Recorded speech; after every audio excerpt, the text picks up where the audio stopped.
Hello, everybody, and welcome to this week's edition of the WrestleWatch podcast, your only home for free interesting conversation in the world of professional wrestling. I am Ryan, somewhere in the Gulf of Mexico. I am Doug, somewhere on American soil. So we are we covered land and sea today. Yes, and I'm at least partially in the air above the sea, so there you go. Wait, how does Um, that work? I mean, I'm on a boat, and I'm high up in the boat. Okay, I guess. Yeah. Okay, I thought you were like implying you were like in a helicopter or something above the boat, above the Gulf of Mexico. Maybe someday. Yes. Yeah, so this week's episode of the WrestleWatch podcast, we will be discussing a few different topics in the world of professional wrestling, some of which we didn't get to cover from last week, where we had to be off and we were off schedule a little bit. We're going to be talking about Sareee again in the context of doing the old Rick Rude, as it were, between Marigold and Stardom and what's going on with Marigold right now. Wes Lee was released. Where does he go? Private Party seems to be bulking up, and you suggested it to them. I'm just going to tell you, I don't love spoilers. It's Hurt Syndicate. We have another user submitted question, which is about TNA contracts and people possibly coming and going with TNA to WWE. And we'll take a stroll down the WrestleWatch tracker. But first, I wanted to cover something that happened, perhaps over an hour ago here on Saturday night. Of course, the main event of Saturday night. No, I don't mean Bandito versus Mascara Dorada. I mean Saturday night's main event, where now we have quite the collection of top champs in WWE. A photo was posted by one CM Punk on his Instagram saying, "Look at us." And the photo is Jade Cargill, CM Punk, Ricky Starks, and Cody Rhodes, who all are top champs on their brands right now in WWE. So, Doug, what's in common between those four people? Well, I suppose the common thing between them would be these are people who, at one point or another, were employed in All Elite Wrestling. Yeah. So, interestingly enough, of course, also, Jade Cargill beat Tiffany Stratton for the, I'll call it the SmackDown belt. It's the U undisputed women's championship, the WWE Women's Championship. I can't remember the phrasing for the women's belts in WWE. I just call one the World Heavyweight Championship, the other one the other belt. Um, Speaking of the World Heavyweight Championship, CM Punk beat Jey Uso for that, and Cody beat Drew McIntyre to retain his big gold belt, which is not to be confused with the belt that looks like the big gold belt. Don't worry about it. But of note with all those is that they went over people who either were, well, they're all homegrown essentially, WWE talent that came up through the system. Drew McIntyre, of course, did go off for a little bit to find himself and establish himself in TNA and came back to WWE with WWE wanting him back after he established But himself. to be fair, But though, he did not leave on his own. he didn't leave on his own. He went and tried to prove himself. He did prove himself. He came back to WWE, and since then he has I think twice now re-signed with WWE. And he doesn't have a lot to show for it, I think, in how he's being booked. I'm sure that his paycheck is totally fine, but how he's being presented, I don't think that he has much to show for it. Which is odd because he is a former WrestleMania main eventer. Uh, Granted, it was during no fans COVID, but I do think what we're kind of pointing out here is that we are currently in a situation, and this is largely something we talk about a lot on this show, and that has to do with leverage. And I think we are seeing a situation now where talent that have demonstrated that they are willing to walk and are willing to go to the other company and are not going to be just content and staying where they are. It's a squeaky wheel gets the grease situation in WWE right now. If you are someone who uh, they see value in and they see that value walking out the door, they're going to make you happy. Meanwhile, you have Jey Uso, homegrown talent. You have Tiffany Stratton, homegrown talent. You have Drew McIntyre, as you said, kind of a homegrown talent. But either way, he's never left on his own. Let's just say that he's never Yes. quit and gone somewhere else to kind of prove himself. Meanwhile, you have Jade Cargill, who started in AEW but had offers to go to WWE initially. You have CM Punk, who's obviously CM Punk. Cody obviously is the textbook example today of someone leaving to bet on themselves. And then you have Ricky Starks as well, who is also someone who has started in AEW. Well, actually, technically started in NWA, and Yeah, but he became like I would say, household name in the wrestling industry yes, from his AEW reign. absolutely. Yeah. So we are, I agree, we are seeing a situation now, and this is not new necessarily either. Um, but it has been a situation now where we're seeing people that left on their own getting treated much better in WWE. And I'll extend that. I mean, and it really is the people who left on their own, because you take a look at the people who were fired, went to Hmm. AEW, and then come back. Yeah. You take a look at like the Rusevs or the on or yeah, even Well, Andrade. formerly Andrade, yes. Um, you could take a look at uh, you know, Mal Black, Aleister Black. Uh, they're not necessary. They're not pushed at this level. Yeah. They're not going to get pushed this level, because these are people who, um, for all intents and purposes, have demonstrated that, they will come running back as soon as WWE calls. Hmm. And it's interesting because this is kind of how WWE has always operated, where they do respect you more if you're willing to walk away, and you get rewarded for that. They like to believe that that's not the case. They will talk about, them being a family and loyalty and stuff like that. But every single time they have demonstrated that if they see you as a flight risk who's willing to run away, they respect you more and you get better treatment. Yeah, so looking down the entirety of WWE's champions right now, I mean, Stephanie McCourt beat Io Sky for the women's title there. You have Julia came in and is the champion as well. You have the NXT is right now their four singles champions are Ricky Sings, Ethan Page, Blake Monroe, and Tatum Paxley. So you have three out of four are not homegrown stars in NXT as their champions right now. It really shows to me that WWE really does like bringing in these people and trying to give them something to really solidify why they signed the person, but also possibly they guaranteed them this title reign. I wouldn't be surprised if that was the case with how often it is that a new signing comes in and they win a title within a month or so. Uh, Well, Very famously, Ethan Page was that case in NXT. and here's the other thing with that.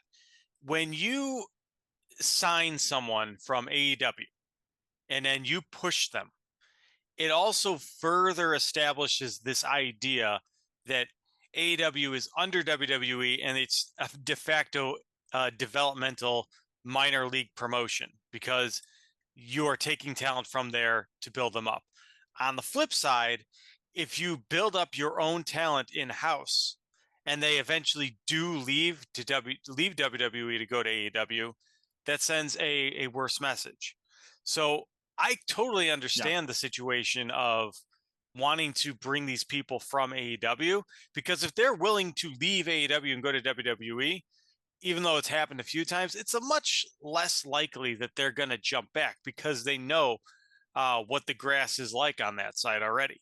And if they are yeah, willing, knowing that, and they come over, you're pretty safe.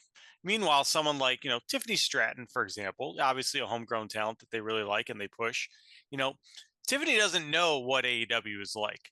Um, so you can't, she Or has no, anything outside of WWE, right. really. And this is something that maybe I haven't really I haven't thought about it in this way. Because obviously for the longest time, it's been a situation where homegrown talent are generally less likely to jump. Um, but I think as AEW becomes more established, especially as you know, pay is becoming more and more similar between the two promotions.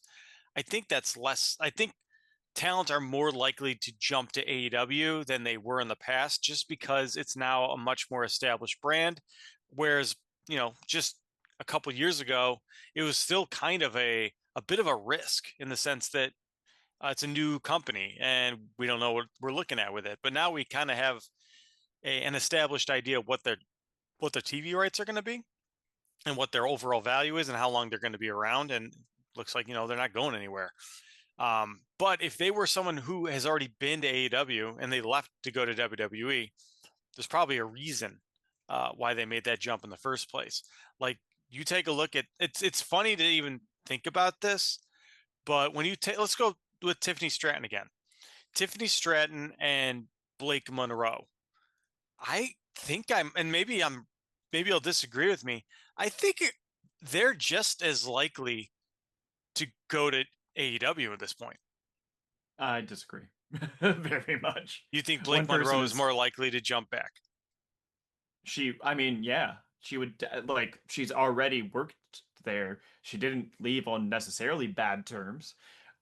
She came in to do essentially one arc, one long-term story, that worked very well for her. Um, she has experience there. She has contacts there. She has no, I don't want to say notoriety, but I mean like not infamy, but famey um, within the AEW landscape. People know who she is.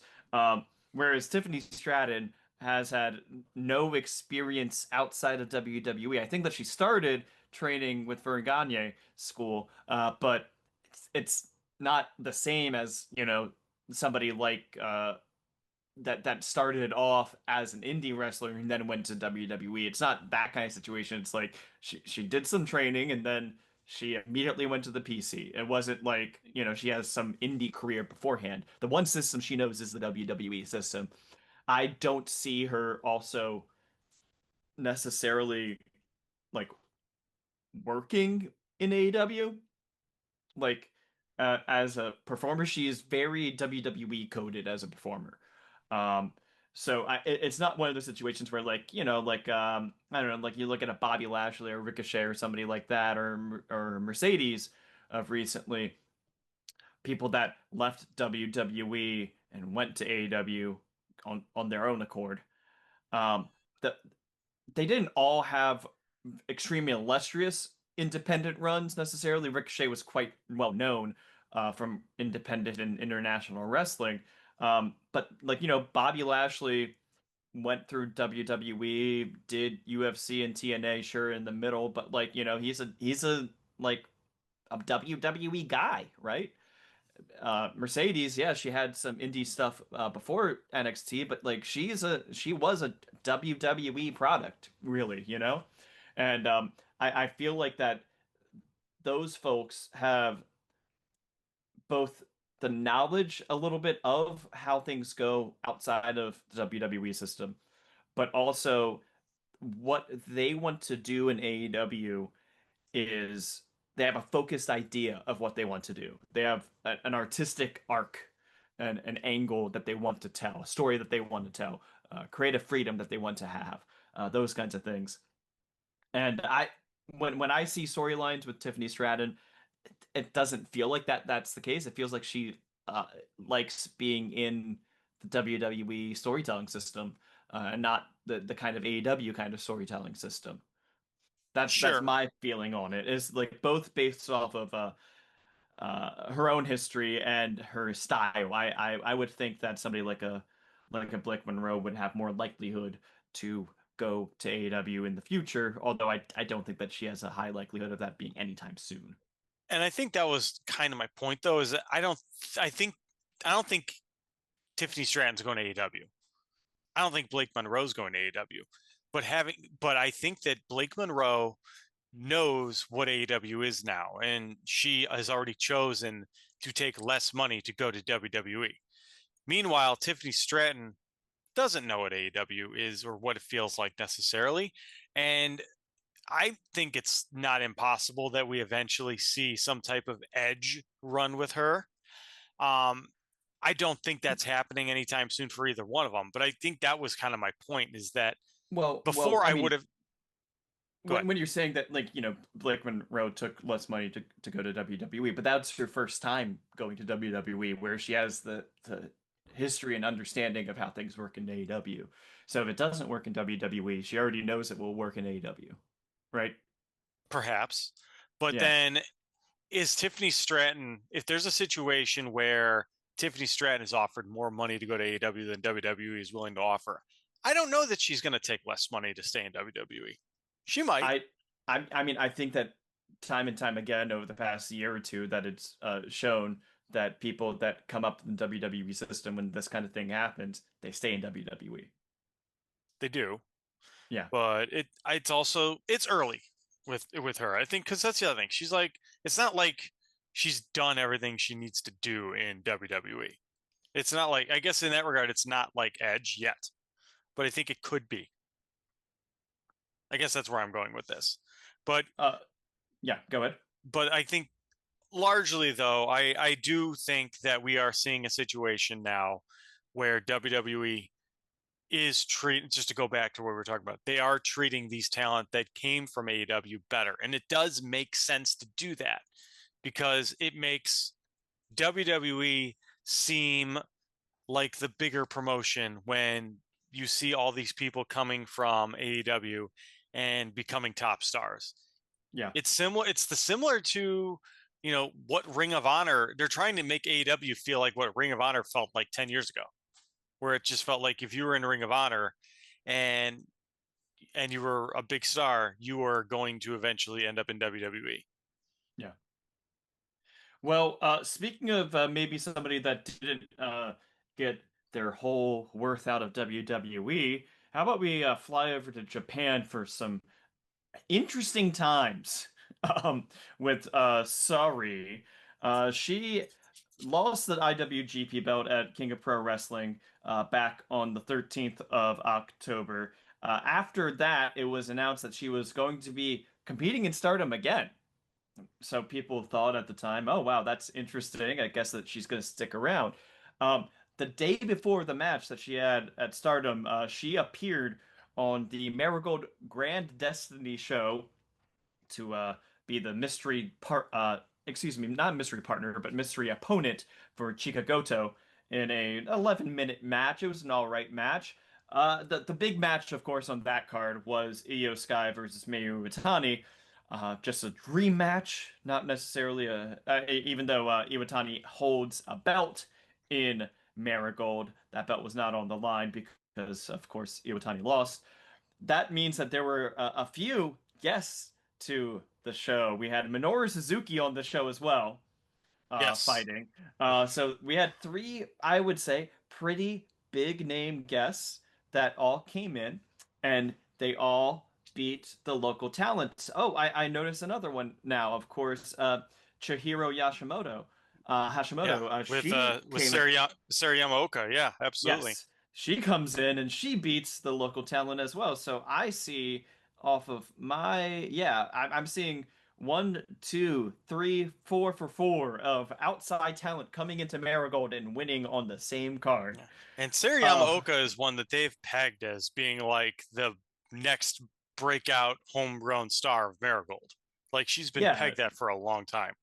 yeah, she's only really debuted this past year, but yeah, that's Yeah. one of the ones that Well, I the feel whole like. time, I mean, yes.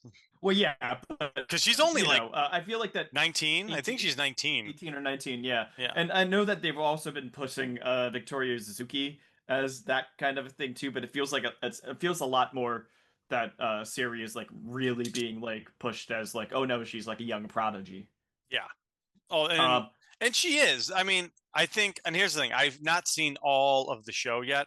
I've seen the EO match, but I have not yet seen the Sareee versus Chihiro match, and that match is probably up my alley. I'm probably gonna like that match more than anything else on that show. yeah, I mean personally, like, I thought the EO versus Mayo match was good, but not great. I felt like that they were overambitious and that I don't know. It felt weird to see like a 26-minute squash. Is how I looked at the match. Yeah, Like Iwatani's whole zombie thing only works if she wins for me. sure. Yeah, I get, Um, I so get that vibe, sure. And I thought it was the thing. I thought it was very good as well. I actually said like 4.5, which is what Dave ended up giving it. I think the cage match number right now is absurd. it's Like, absurd. It's yeah. I mean, I gave it 3.25 because I just didn't think that it was that great. But like right now, the cage match is at 9.22, yeah, which is that is an insanely high number. I don't even know what to say it, about that.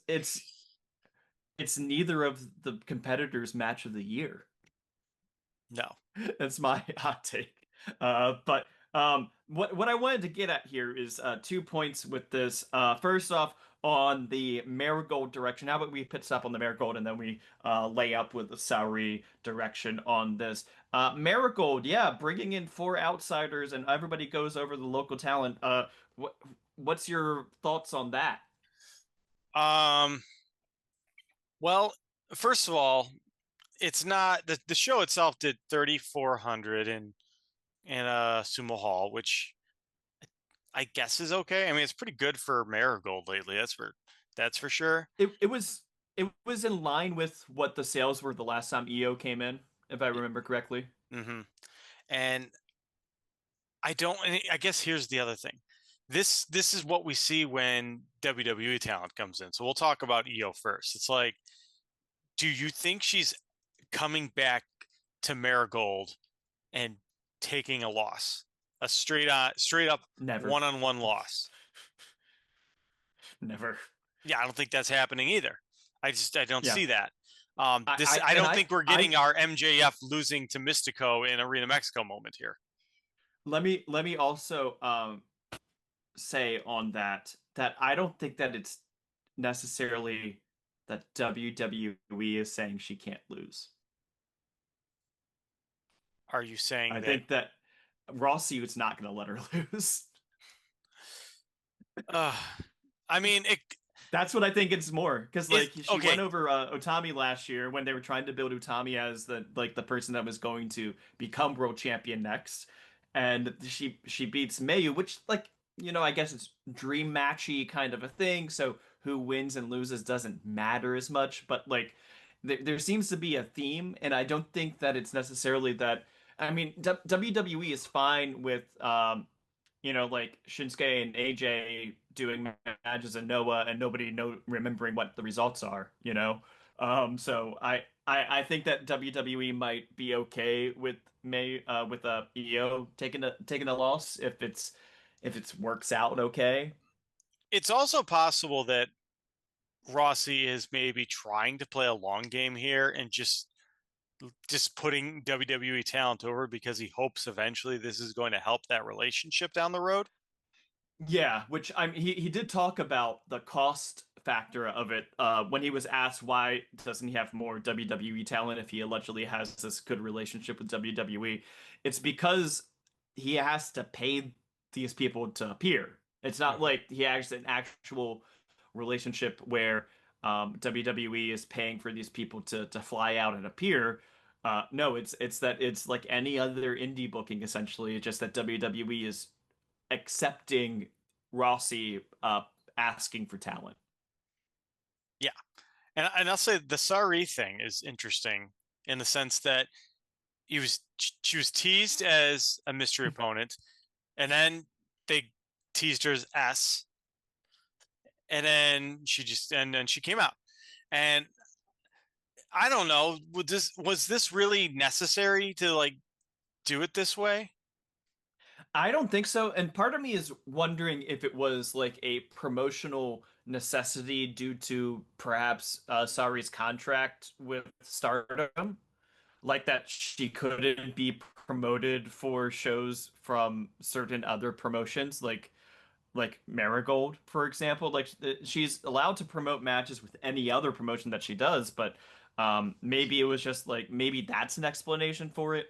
But it's also possible that Rossi thought that, I'm already selling all these tickets because of EO. I don't need to try with Sareee. We can make it a surprise and just give hints about it. And I don't think that that's necessarily a great promotional tactic when you haven't sold out your show yet. I think No, it's you should only do a surprise if it's like you're already sold out. it's some yeah, you're right. And it's very strange with her in general. And we're probably going to talk a little bit about her, obviously. Um, but do you have anything else to kind of talk about on the Marigold show? Not really. I think what's more interesting is I mean, I think that the EO thing, yeah, I think that it's possible that she'll come back and keep on going, but like I don't think anybody else is going to be showing up from WWE anytime soon. Yeah, I think that the Sareee thing is interesting because it didn't feel like she's sticking around in Marigold. It was more like the way that she talked about it, it sounded like it was, I'm back for this match, not necessarily back for good. Especially when then you compare what's happening with her in Stardom, where she had a tag match, teaming up with Miko Kanei, and facing off against a team of Cosmic Angels. And she calls out Natsupoi after the match and challenges her to come to the Sareeism show on the 10th and face off with Sareee.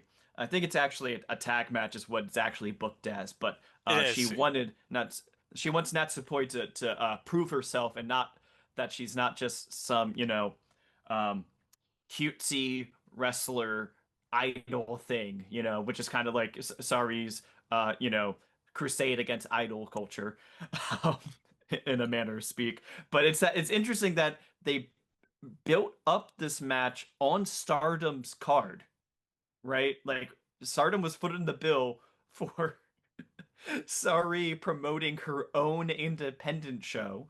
And then you look at the card for the show, and it's like half the matches are Stardom matches. Well, and it's interesting because especially when you look at this Marigold show, I think the main event it's Sareee versus Suzu You mean you Suzuki. mean you're talking about the Sareeism show, not the Marigold show. Yes, the sorry if but yes, it's for the Sareeism show. It's and Suzu Suzuki versus Chihiro Hashimoto, Mhm. who is usually I associate her with Sendai Girls, and I kind of like associate her with just being one of Saree's like close booking friends at this point yeah, too. and Natsupoi. So it is a tag match, but it is interesting that it makes. I'll say this: the fact that this is happening and it happened this way, it makes me feel that the relationship with Stardom and Sareee isn't maybe necessarily as uh, buddy buddy as I thought. Not in a negative way, but just that in the sense that she really is a lot more independent than we thought. Because I think there was maybe an indication early on that maybe she's leaning back into Stardom. I I'm getting Mhm. more and more impression that she is perfectly content doing what she's doing, and maybe she's just getting paid by these promotions in talent that get used for her produce shows.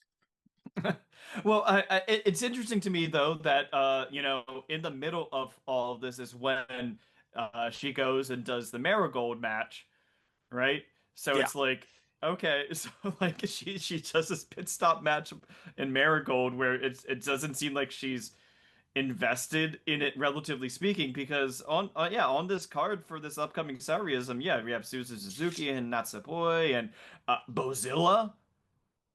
I didn't know that Sareee was a Bozillionaire, but we got Big Boz on the card. in a match against it's a tag match, I think, or it might be a four-way with Venny in it. Which is like the card. Chi Chi is on the card. Like it is a lot of like Stardom people on the card. Um, in a way that it makes me think that I would disagree with your take that it seems like maybe her relationship with Stardom isn't as rosy as we might have thought. I think that like the fact that this show is like just like essentially like Sareee produces an independent Stardom show. It I'm says a not saying lot. I didn't mean to say not rosy, more so just not nothing that's indicating exclusivity or close to it. Yeah. It's Yeah. just it to me. It's just like I don't see any indication that she's like closer with Stardom than she is with Marigold because at this rate, we're probably going to see a Sareee show after this where she once again has more Marigold talent. It's just she goes back and forth, and I have not seen. I don't think I have seen anything to really indicate at this point, looking back at her entire times, to other than the short time where she really was just Marigold champ and obviously locked down there for a solid year. I don't necessarily see any indication that she's going to stop being Switzerland. I think Well, I she's see my counter to that is looking at the cards of the Sariism shows after she dropped the Marigold belt, yeah. and those cards are very like I'm trying to look at see if there is any. I mean, if there is the one in March, July, and then November. So the one in and then January also. So January is right after she dropped the Marigold belt. That show is essentially a Switzerland show a little bit. But it's mostly Marigold, like of talent at the time. Mozilla was at Marigold, and she's on it. Victoria Zuki's on that card. Every card after that is Stardom. Like having membership of Hate on the card, um Soriano on the card, the Shuri draw match was on one of the cards. Like Natsupoi was already on one of these cards already, even too. So I think that like the fact that the last three, including the one that's coming up, I mean, like this one coming up, the last two, have all been no Marigold, all Stardom as the partner people, plus the indie talent, of course, says a lot to me. I think, yeah, I think it will be interesting to look, as you're suggesting, to the next one of these shows, which will probably be in January if the pattern continues, to see if she continues to be working with Marigold, essentially on this relationship of, I come fight in your ring and you give me bodies to put over and face. Um, The uh, or if she goes and does any more Marigold matches by the end of the year, that's another question. Because I think that she's still trying to angle for possibly being in the Tokyo Dome. That's possible, and I will say this though, and this is something once again we're not going to know now, but based off of what we know about New Japan and how a lot of talent that may have been under contract are not necessarily under contract anymore, it's also not impossible that, especially with the talent, the Stardom talent that we're seeing Sareee use, who aren't entirely. I mean, there's a few that I would say are the bigger stars, but it could be a situation where it's just a lot of talent that maybe are now working show to show deals, because that's always been a thing in Japan where there are people who are working without contracts, bigger names than people realize.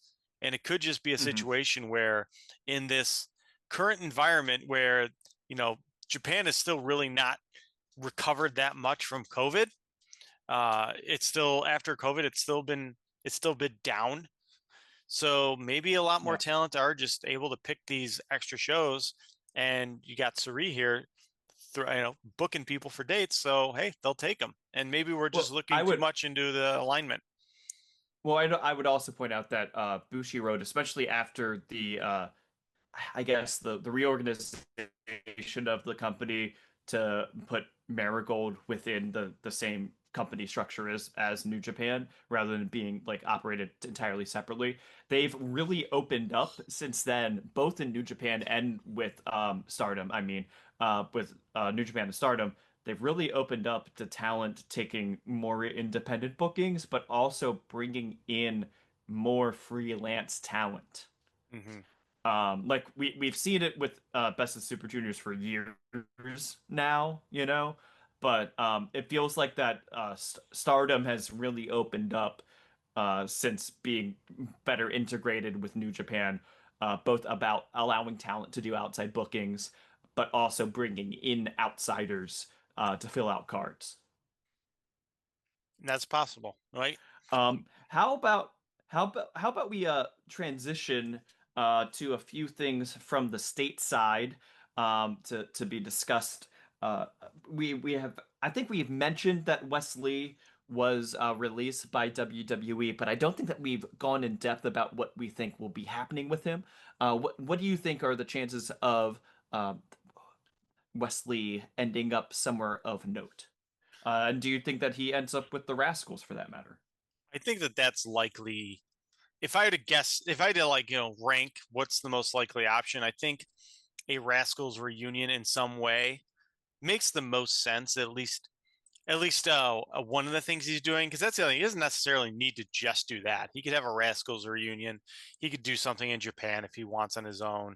He can potentially try to get booked by Ring of Honor or TNA or whatever happens there. Um, but bottom line is, if they don't have a Rascals reunion, I'll be kind of surprised. Um, it just makes a lot of sense because Especially because their contracts are supposed to be running up at the end of this year as well. yeah, all three of them are really would be available, so it makes a lot of sense. And Yeah. I think that Uh, I don't necessarily think that they're a hot act at this point because I think that they uh-huh. were kind of I like them. They're talented, but I think that Yes. people are acting like they're going to be like some, you know, massive act together being reunited. I just don't think they were ever that impactful. So we'll see though. Well, I think also in that regard, for them to, if they all are leaving their current contracted places, the only place where they could do that, I think, would be AEW if they would be all going together. And as you're saying, with how people seem to be talking about the possibilities with them all reunited, that's the only real destination where I could see that happening. Because as I wanted to actually use this as a transition point to a question that we were submitted to by one of our viewers. What does being signed to WWE mean in this TNA world? Couldn't Leon Slater, for example, just keep appearing in NXT and they never give him a contract and make him stay on the books at TNA?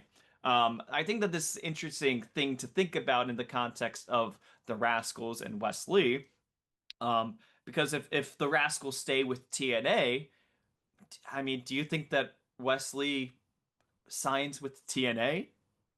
And if he does, do you think that WWE just backdoored into a way of still using him but not having to pay him?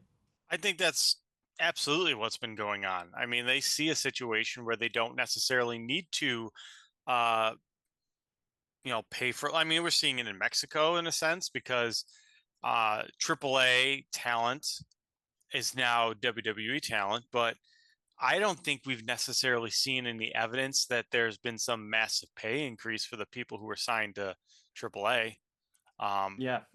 I think that TNA, and then with TNA, it just, you know, they're at this point now where they don't necessarily need to buy TNA.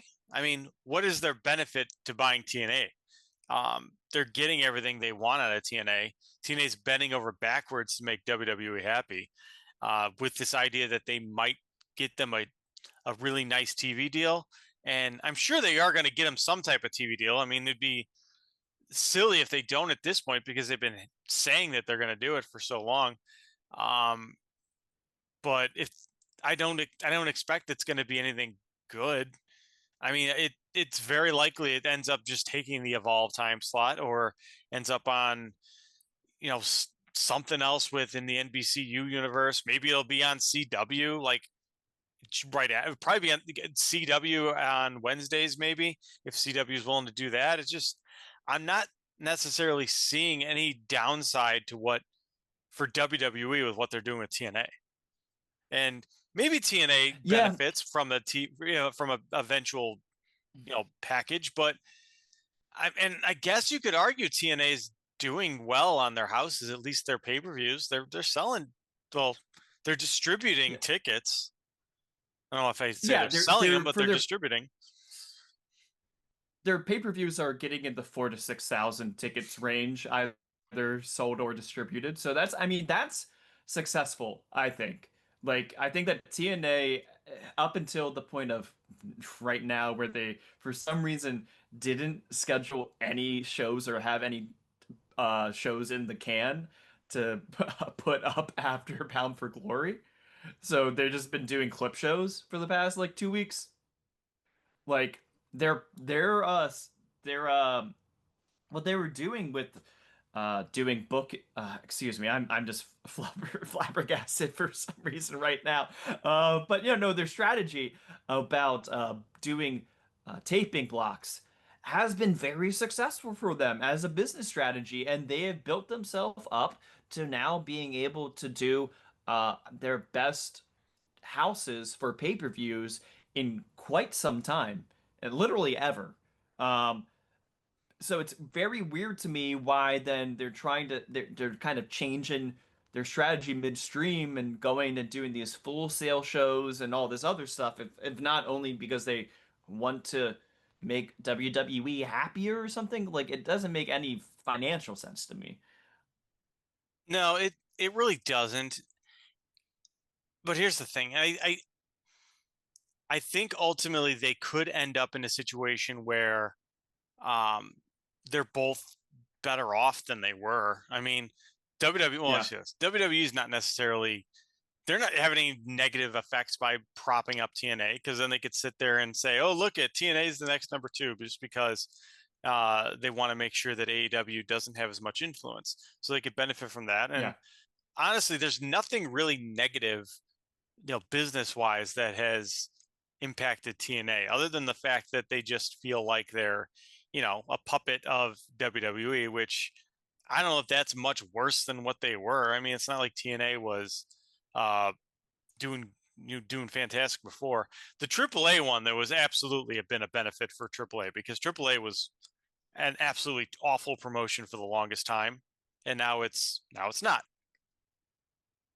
I mean, Yeah, it's I also have to mention with that that we know that TNA will pay their wrestlers when they appear on NXT, but NXT doesn't seem to be WWE doesn't pay their wrestlers anything extra than their guaranteed contract when they go to TNA. yeah, and that's the thing. I'm not, and that's the thing I want to So make it's clear. yeah, I'm definitely not arguing that this is good for talent, because that's probably not, especially since this is, as you've already kind of alluded, they're definitely doing a thing where it seems to be WWE is finding ways to pay talent less, or at least put more obstacles in their way to pay them what the main roster is getting paid. It's one thing after another. It's like, well, you have Evolve. Oh, you have WWID. You're just working on TNA. You're NXT. You're working at AAA. All these different things that they do not get paid main roster money, and they're like dangling the main roster money in front of them. So we'll see what happens. I mean, a lot of people, they're going to stick around because they think they'll eventually get there, but how about we then transition to somebody that might, or a team rather, that might be moving on from where they're at currently, which is Private Party. We had a report this past week that uh, their work of bulking up is actually at the suggestion of Bobby Lashley, and that the Hurt Syndicate have been very supportive of Private Party as they have not been on TV. They haven't been on TV since they lost the belts to the Hurt Syndicate, right? So that's very interesting to me. I still think though that I personally that there's more odds that they're going to be leaving AEW. This report this past week, I believe, from Fightful said that their contracts might not align due to injury time. But it still feels like that the direction that things are moving in is Private Party eventually leaving AEW, perhaps to go to either TNA or more likely WWE. What are your thoughts about that, Doug? I've always felt that they were potentially going to WWE, and I've not seen anything that would made me think otherwise at this point. Just because when you take a look at the current situation in AEW, I mean, they didn't exactly light the world on fire with their last reign. I don't know what they could do now.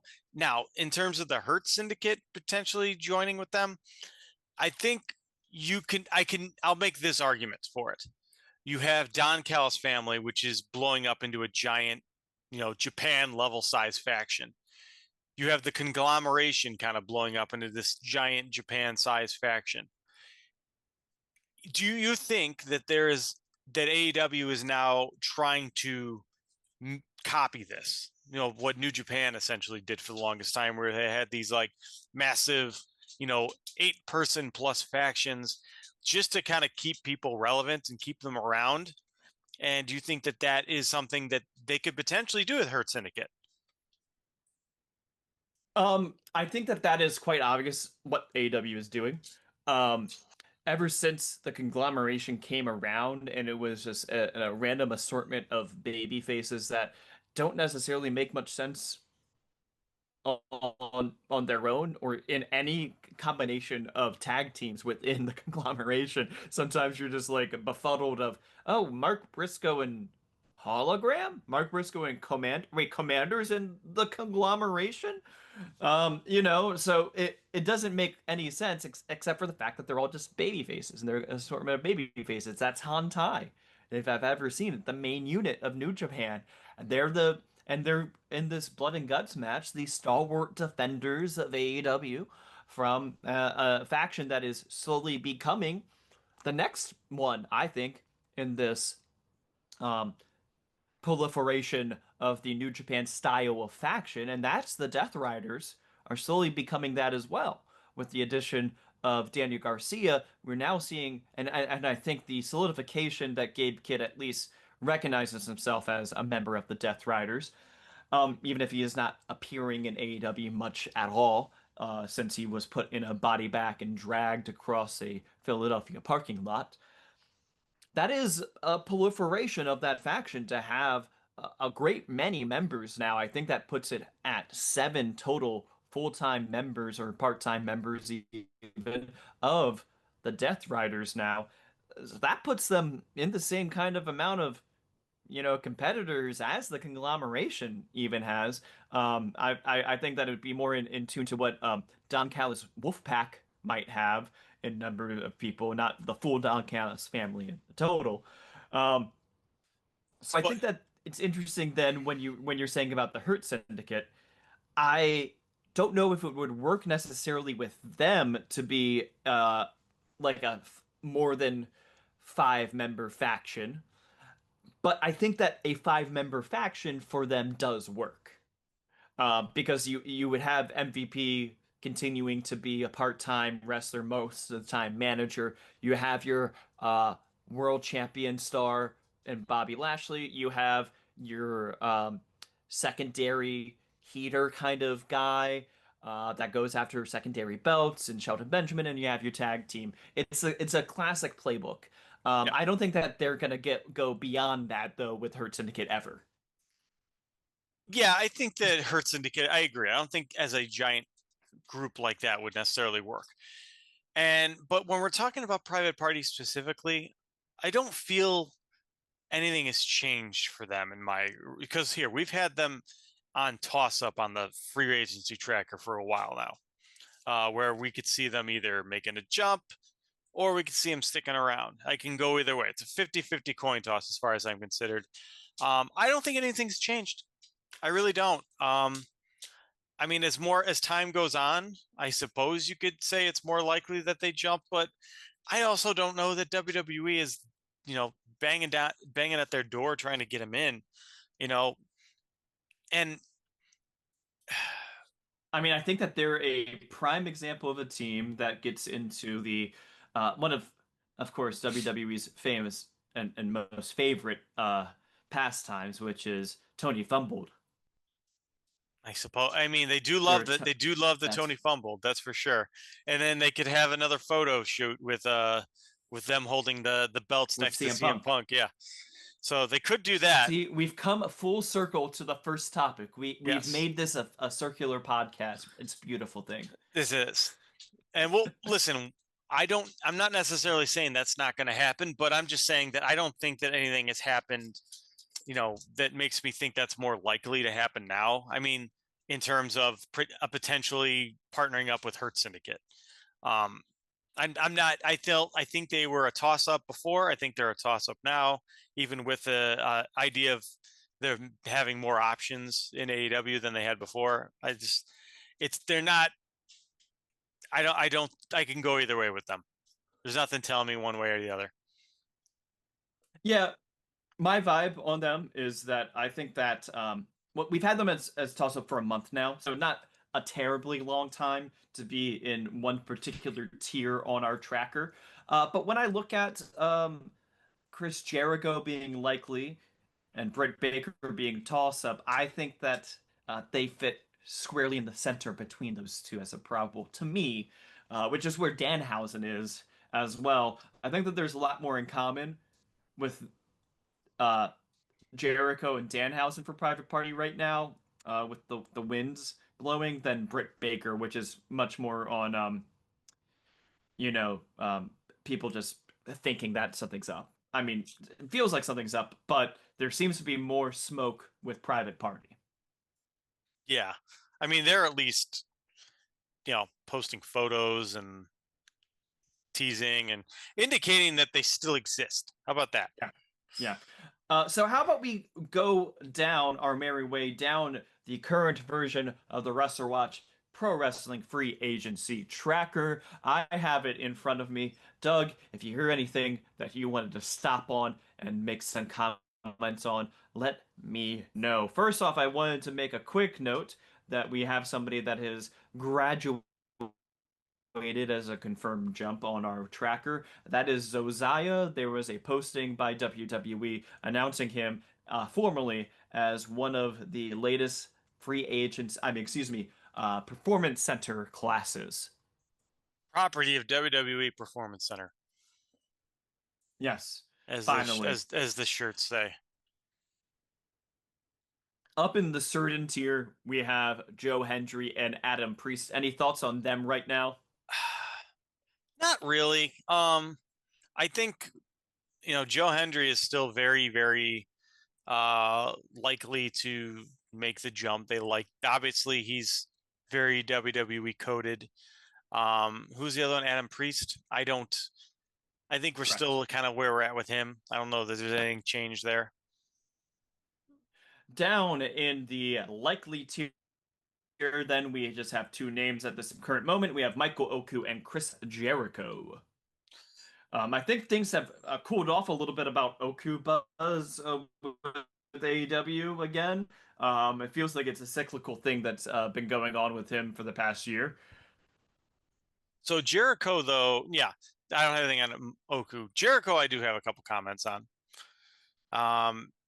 He obviously recently was uh just had his Jericho cruise that happened already, right?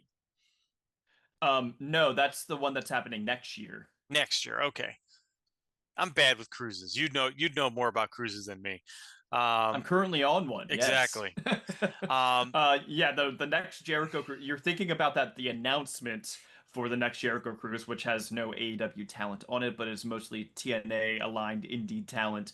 That announcement just happened. The cruise is happening next year in November. The previous Jericho cruise happened earlier this year. yeah, I think that at this point, there was a Sean Ross Sapp quest. Someone asked Sean Ross Sapp if he thinks AEW is likely. Would they be willing to pay more than WWE for Jericho, and he said he felt that they could. I believe it was something along. He worded it like that way that he could see them paying more to keep him. Um, but I also know that there was some social media that he was tweeting out about AEW, saying, "Hey, watch AEW tonight" and things like that. So he's still talking about AEW and promoting AEW. So I I personally think we're probably looking at a situation where he is going to be a textbook flowchart guy, in the sense that it just depends how much WWE is willing to pay. How much do they want him back? Because I do think at this point in time, when you look at which promotion is he more valuable to, I mean, he's clearly more valuable to WWE, right? I don't think anyone's going to deny that. Yeah. Okay. So, but then the question is AEW willing to pay more to keep him away from WWE? Sean Ross Sapp seemed to indicate that he thinks they might. I don't know. I really don't, because I just don't see him as being a positive, even at this point in stage, unless he's going to do the retirement run. And we already kind of went over that last time when we were talking about Jericho potentially just doing a produce run, because he could probably pull that off. So I don't need to rehash everything I said before, but I don't know that I've seen anything change. Just because, other than just him promoting AEW on social media, which he hasn't done in a while.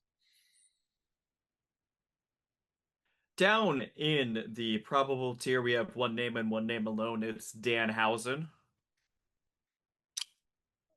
Yeah, he's probable to go somewhere. I mean, I don't think he's going to be sticking around AEW. I mean, if he was, they tried to do something apparently with Ring of Honor for a minute, and then he just didn't do anything again. So that was probably a year ago today, right? It's been quite a while. Yeah. So I got nothing to add there. Toss up, we have the British wrestler Rio. Baker, Private Party remains in the toss up tier. Sareee, Dakota Kai, and Isla Dawn. So Dakota Kai has ordered new gear. So for a long time, we were saying like, hey, maybe she just doesn't want to wrestle again. Well, we're starting to get an indication that that might happen. That doesn't mean that she's going to be signing anywhere. There's been long rumors that she was planning to go to Japan for a bit. Um, let me ask you this: if she ends up going to Marigold, does that say anything to you?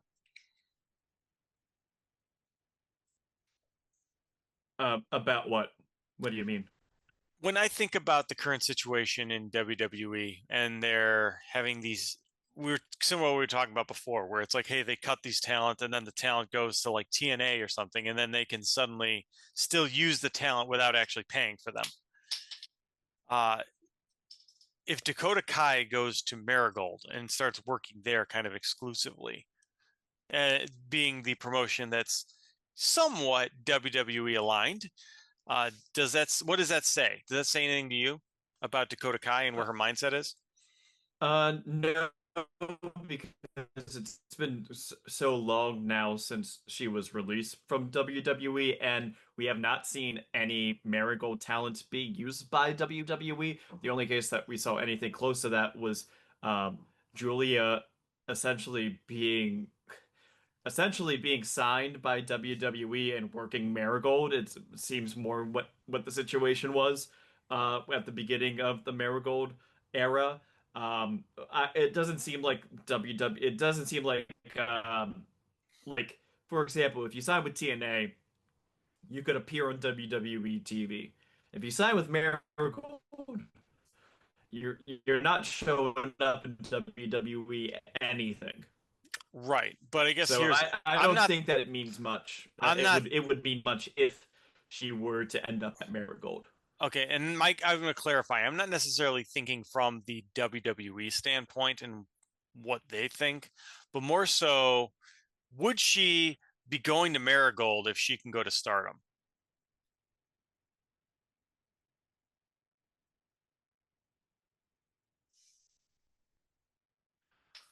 Well, You I know, don't know what her relationship with Ross from her past working Stardom when he was in charge, right? right?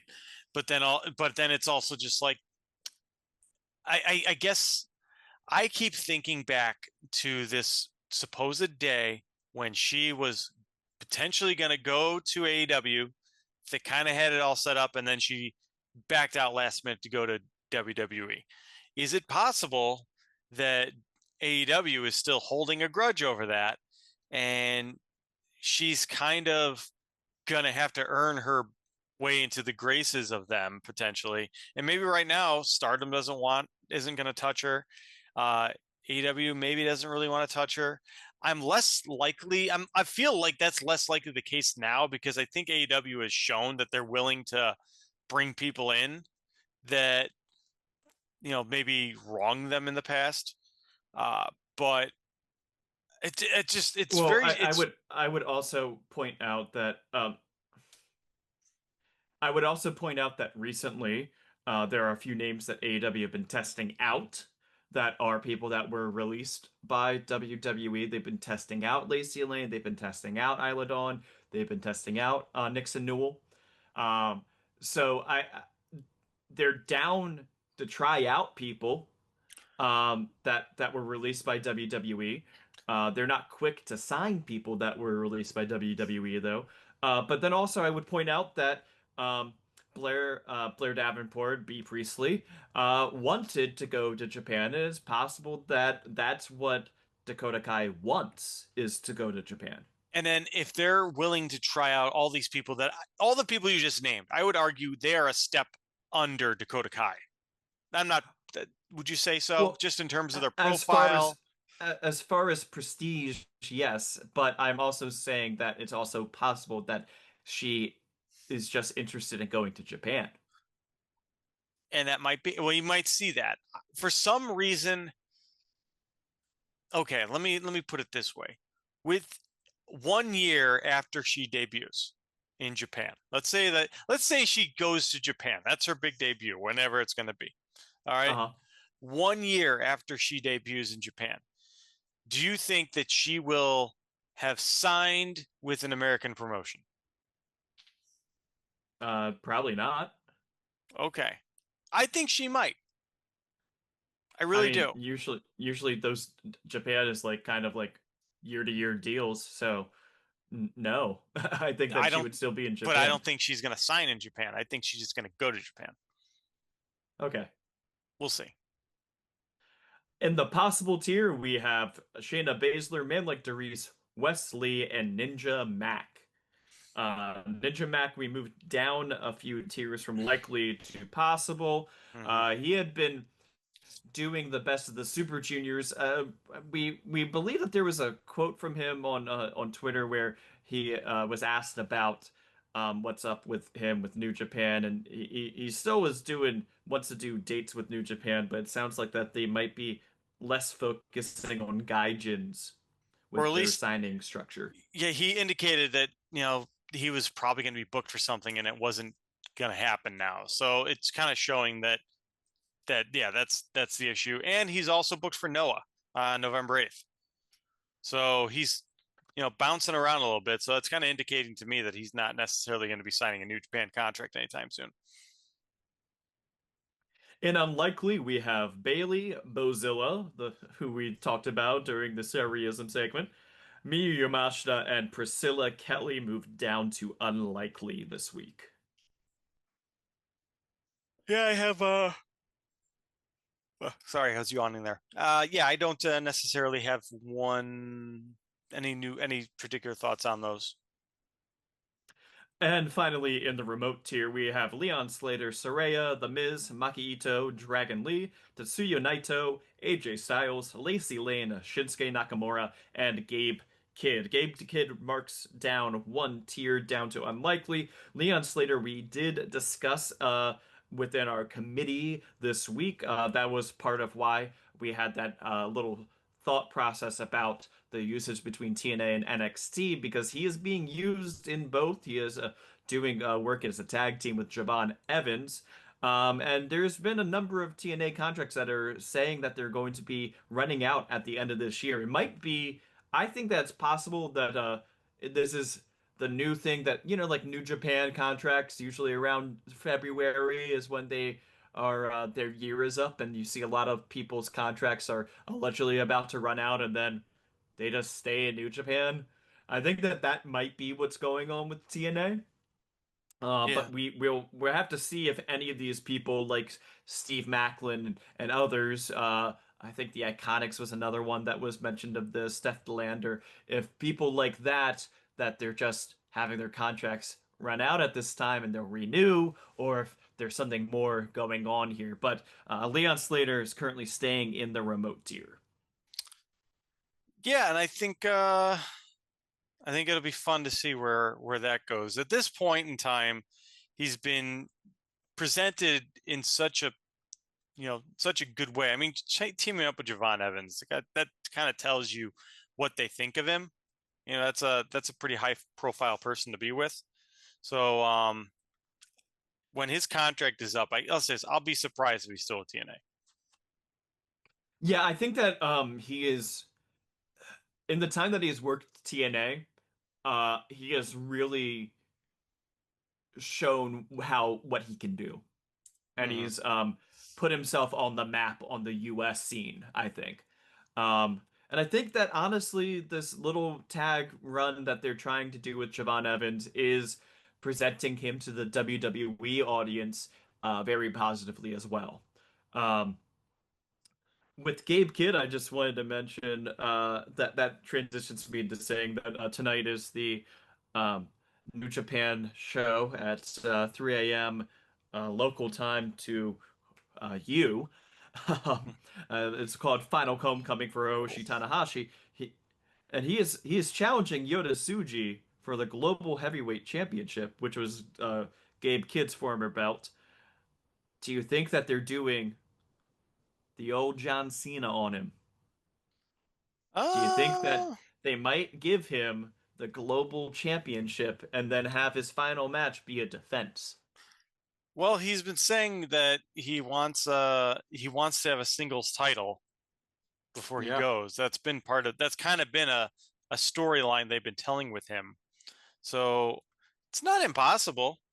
I I think that could definitely happen. Um, but I don't know if I'd like that. I think, and I would like that. And then also on that note, it was teased by John Cena that there will be a tournament for the person to be his final opponent, and he teased that there might be some people in it that aren't currently in WWE. Um, I think that just means Joe Hendry and Vikingo, No, but that absolutely just feels so he's going to get some TNA people. I agree. yeah, I don't think that it means Tanahashi's going to be showing up in that tournament No. or Edge. Oh God. Uh, Oh man. anything else for you this week on our lovely podcast, Doug? I think we covered it all. Um, it was a little choppy, just like the seas, just because I think the internet was going in and out a little bit, but I think we got it. Yeah, well, hopefully when you guys all listen to this podcast, you can understand it, even though it came to you on international waters. With that, I'm Ryan, and I hope that everybody has a good time watching wrestling coming up this coming week. All right. Have a good one, everybody.